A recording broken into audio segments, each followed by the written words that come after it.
ನಮ್ಮೊಂದಿಗೆ ಇದೇ ಡಿಬೇಟ್ನಲ್ಲಿ ಪಾಲ್ಗೊಳ್ಳೋದಕ್ಕೆ ದಿನೇಶ್ ರಾವ್ ಅವರು ಜಾಯ್ನ್ ಆಗಿದ್ದಾರೆ, ಫೋರೆನ್ಸಿಕ್ ಎಕ್ಸ್ಪರ್ಟ್. ಸ್ವಾಗತ ಸರ್, ದಿನೇಶ್ ರಾವ್ ಸರ್. ನಮಸ್ಕಾರ ರಮಕಾಂತ್ ಸರ್, ಬಹಳ ದೇಶಗಳಲ್ಲಿ ಕೆಲಸ ಮಾಡತಕ್ಕಂಥ ವ್ಯಕ್ತಿ ನೀವು. ಅನೇಕ ಮರ್ಡರ್ ಮಿಸ್ಟೇಕ್ಗಳನ್ನು ಸಾಲ್ವ್ ಮಾಡಿದ್ದೀರಾ.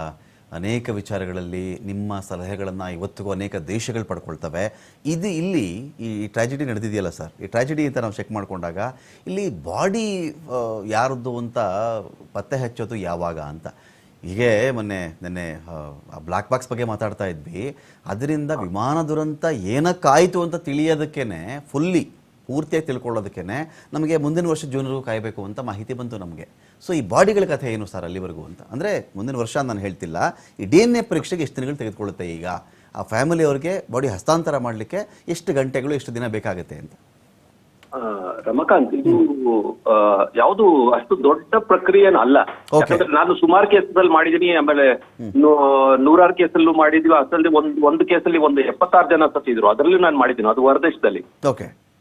ನೋಡಿ, ಈ ತರ ಸನ್ನಿವೇಶ ಬಂದಾಗ where body has been burned, ಅಂದ್ರೆ ಸುಟ್ಟಿರೋ ಗಾಯಗಳಾಗಿರೋದ್ರಿಂದ ಕೆಲವು ಕರಕಲಾಗ್ಬಿಟ್ಟಿದ್ದಾವೆ ಬಾಡಿಗಳು. ಸೊ ಇಂಥ ಬಾಡಿಗಳಲ್ಲಿ ಈಗ ಫಸ್ಟ್ ಏನ್ ಮಾಡ್ತೀವಿ ಅಂದ್ರೆ ಎಲ್ಲ ಬಾಡಿಗಳಿಂದ DNA ಸ್ಯಾಂಪಲ್ಸ್ ಕಲೆಕ್ಟ್ ಮಾಡ್ತೀವಿ. ಎಲ್ಲ ಬಾಡಿಗಳಲ್ಲಿ ಎಷ್ಟು ಬಾಡಿ ಸಿಕ್ಕಿದೆ ಅದು ಕೋಲ್ಡ್ ಸ್ಟೋರೇಜ್ ಅಲ್ಲಿ ಇಟ್ಟಿರ್ತೇವೆ. ಕೋಲ್ಡ್ ಸ್ಟೋರೇಜ್ ಅಲ್ಲಿ ಇಟ್ಬಿಟ್ಟು ಅದರಲ್ಲಿ ಇರ್ತಕ್ಕಂಥ DNA ಸ್ಯಾಂಪಲ್. ಈಗ ಪ್ರಶ್ನೆ ಅಂದ್ರೆ ಏನ್ ಸ್ಯಾಂಪಲ್ ತಗೊಳ್ತೀವಿ ಅಂತ. ಒಂದು ನೋಡಿ, ಈ ತರ ಸುಟ್ಟ ಗಾಯಗಳಿಂದ ನಾವು ರಕ್ತ ತಗೊಳ್ಳಿಕ್ ಬರೋದಿಲ್ಲ. ಯಾಕಂದ್ರೆ the blood cells everything will be coagulated, ಅಂದ್ರೆ ಫುಲ್ಲು ಯಾವ ನೀರ್ ಅಂಶ ಹೋಗ್ಬಿಟ್ಟು ಅದು ಪ್ರೋಟೀನ್ ಅಂಶ. DNA ಏನು, ಅದು ಒಂದು ಪ್ರೋಟೀನ್ ಅಂಶ. ಅದು ಹೀಟ್ ಇಂದ it will coagulate and it will denature. So ಅದ್ರದ್ದು ಉಪಯೋಗ ಬರೋದಿಲ್ಲ. ಅದಕ್ಕೆ ರಕ್ತದ sample it's of no use. Even ಏನಂದ್ರೆ ಈ ಮಾಂಸಖಂಡಗಳಿರ್ತಕ್ಕಂಥ DNA ಅದು ತಗೊಳ್ಲಿಕ್ಕೆ ಆಗೋದಿಲ್ಲ. ಪ್ರೌಡೆಡ್ ಡೀಪ್ ಸೀಟೆಡ್, ಅಂದ್ರೆ ಕೆಲವು ಒಳಗಿರ್ತಕ್ಕಂಥ ಮಾಂಸಖಂಡ, ಎಸ್ಪೆಷಲಿ ಸೊಂಟದ ಭಾಗದಲ್ಲಿ ಸಾಸ್ ಮಸಲ್ ಅಂತ ಬರುತ್ತೆ. ಸೊ ಅಲ್ಲಿ ಅದು ಸ್ವಲ್ಪ ಹೀಟ್ ರೆಸಿಸ್ಟೆಂಟ್ ಇರ್ತದೆ. ಮೇಲೆ ಫುಲ್ ಕರಕಲಾಗಿದ್ರೆ ಅದು ವೇಸ್ಟ್ ಆಗುತ್ತೆ. ಬಟ್ ತುಂಬಾನೇ ಇಂಪಾರ್ಟೆಂಟ್ ಸ್ಯಾಂಪಲ್ ಅಂದ್ರೆ ಹಲ್ಲು, ಎಸ್ಪೆಷಲಿ ಮೋಲಾರ್ ಟೂತ್ ಅಂತೀವಿ ನಾವು. ಅಂದ್ರೆ ಹಿಂದೆ ಇರ್ತಕ್ಕಂಥ ಹಲ್ಲು. ಸೊ ಅಂತದ್ದು ಒಂದು 2-3 ಹಲ್ಲು ತೆಕ್ಕೊಳ್ತೇವೆ, ಇಲ್ಲ 4 ತೆಕ್ಕೊಳ್ತೇವೆ ಒಂದು ಬಾಡಿನಲ್ಲಿ. ಅದರಲ್ಲಿ ಟೂತ್ ಪಲ್ಪ್ ಅಂತ ಏನಿರುತ್ತೆ, ಅದರಿಂದ ನಾವು DNA ಸ್ಯಾಂಪಲ್ ನ ಕಲೆಕ್ಟ್ ಮಾಡ್ತೇವೆ. ಇನ್ನೊಂದೇನಂದ್ರೆ ಈ ಮೂಳೆಗಳಿರ್ತಕ್ಕಂಥ ಬೋನ್ ಮ್ಯಾರೋ ಏನಿರುತ್ತೆ, ಅದರಿಂದ ತಗೊಳ್ಬೇಕಂತ ನ್ಯೂಕ್ಲಿಯೇಟೆಡ್ ಸೆಲ್ಸ್ ಇಂದ DNA ಎಕ್ಸ್ಟ್ರಾಕ್ಟ್ ಮಾಡ್ತೇವೆ. ಅದು ಸ್ಟರ್ನಮ್ ಅಂತ, ಅಂದ್ರೆ ಚೆಸ್ಟ್ ಭಾಗದಲ್ಲಿ ಮಧ್ಯದಲ್ಲಿ ಬರ್ತಕ್ಕಂಥ ಮೂಳೆ, ಅದು ಸ್ಟರ್ನಮ್. ಅದರದೊಂದು ಪೀಸ್ ತಗೊಳ್ತೇವೆ. ಇಲ್ಲಾಂದ್ರೆ ಕಾಲ್ನಲ್ಲಿ ಇರ್ತಕ್ಕಂಥ ಲಾಂಗ್ ಬೋನ್ಸ್, ತೈ ಬೋನ್ ಅಂತೀವಿ ನಾವು.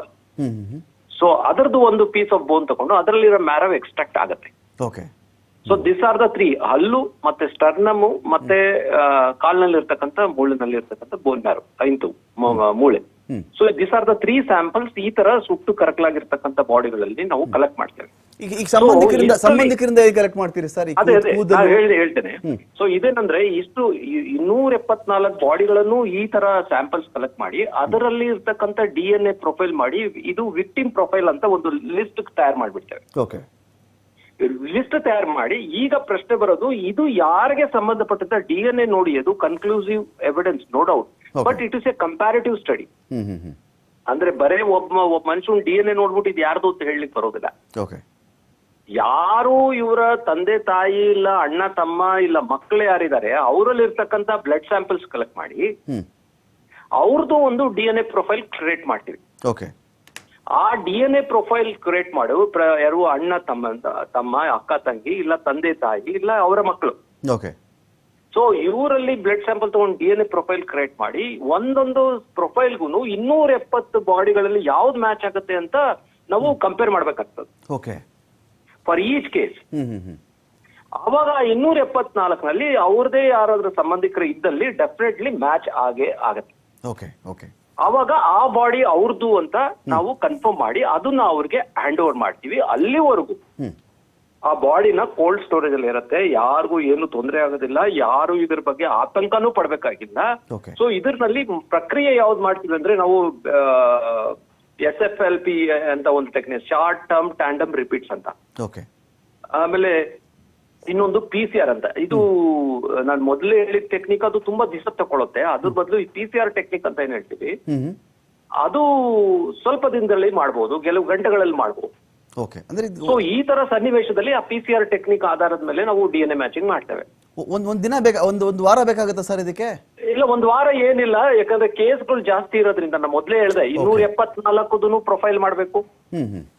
ಅಂದ್ರೆ ಎಷ್ಟು ಸರ್, ನಾನು ಕೇಳ್ತೀನಿ, ಎಲ್ಲ ಇವ್ರ ನಾನು ಕುತೂಹಲ ಕೇಳ್ತಾ ಇದ್ದೀನಿ ಸರ್, ನಾನು ಕುತೂಹಲ ಕೇಳ್ತಾ ಇದ್ದೀನಿ, ಎಷ್ಟು ಸ್ಟಾಫ್ ಎಷ್ಟು ಲ್ಯಾಬ್ ಇನ್ವಾಲ್ವ್ ಆಗಬೇಕಾಗುತ್ತೆ ಈಗ ಅಂತ ಅಹಮದಾಬಾದ್ ವಿಚಾರಕ್ಕೆ? ಅಂತಂದ್ರೆ ಏನಿಲ್ಲ, ಅದು ಏನಂದ್ರೆ ಬೇಗ ಮಾಡ್ಬೇಕು ಅಂತ ಕಾರಣದಿಂದ 1-2 ಲ್ಯಾಬ್ ಅಲ್ಲಿ ಕೊಡ್ಬೋದು. ಈ PCR ಮೆಷಿನ್ಸ್ ಬೇಕಾದಷ್ಟು ಕಡೆ ಇದೆ, ಅದೇನ್ ದೊಡ್ಡ ತೊಂದರೆ ಆಗೋದಿಲ್ಲ. ಓಕೆ, ಪ್ರಕ್ರಿಯೆ ನಮ್ಗೆ ಎಲ್ಲಿ ಡಿಲೇ ಆಗುತ್ತೆ ಅಂದ್ರೆ ಒಂದೊಂದು 274 ಬಾಡಿ ಸ್ಯಾಂಪಲ್ಸ್ ಕಲೆಕ್ಟ್ ಮಾಡೋದಲ್ಲದೆ, ಓಕೆ, ಪ್ಲಸ್ ಈ ಫ್ಯಾಮಿಲೀಸ್ ನ ಟ್ರೇಸ್ ಮಾಡಿ ಅವ್ರದ್ದು ಬ್ಲಡ್ ಸ್ಯಾಂಪಲ್ ನ ಕಲೆಕ್ಟ್ ಮಾಡಿ ಅವ್ರದ್ದು ಪ್ರೊಫೈಲಿಂಗ್ ಮಾಡೋದ್ರಲ್ಲಿ ಸ್ವಲ್ಪ ವ್ಯತ್ಯಾಸ, ವೇರಿಯೇಷನ್ ಆಗತ್ತೆ ಅಷ್ಟೇ. ಓಕೆ, ಅದಾದ ನಂತರ comparing is very easy. Okay, so ಅದು ಪ್ರಕ್ರಿಯೆ. ಬಟ್ ಈಗ ಆಲ್ರೆಡಿ ನನಗೆ ಗೊತ್ತಿರೋಂಗೆ ಒಂದು 10 ಬಾಡಿ ಮಾಡಿದ್ದಾರೆ, ಯಾಕಂದ್ರೆ ನನ್ನ ಸ್ಟೂಡೆಂಟ್ಸ್ ಅಲ್ಲಿ ಇದ್ದಾರೆ.